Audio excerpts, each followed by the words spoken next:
أنا كنبغي بلادي.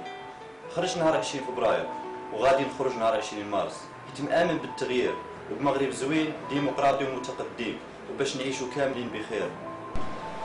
أنا خرجت نهار 20 فبراير وغادي نخرج نهار 20 مارس باش نطالب بإرجاع آلاف الهكتارات من أراضي الدولة وأراضي الجموع لملكية الشعب المغربي واللي تعطات برا القانون.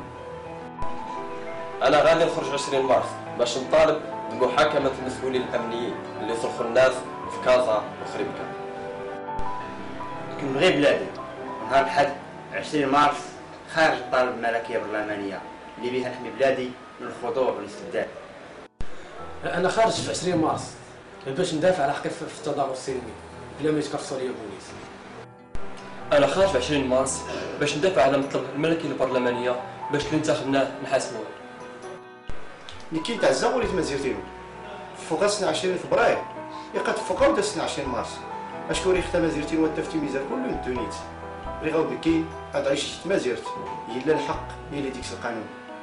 غادي نخرج في 20 مارس من اجل اطلاق سراح جميع المعتقلين السياسيين واغلاق المعتقل السري اللي كاين في تمار.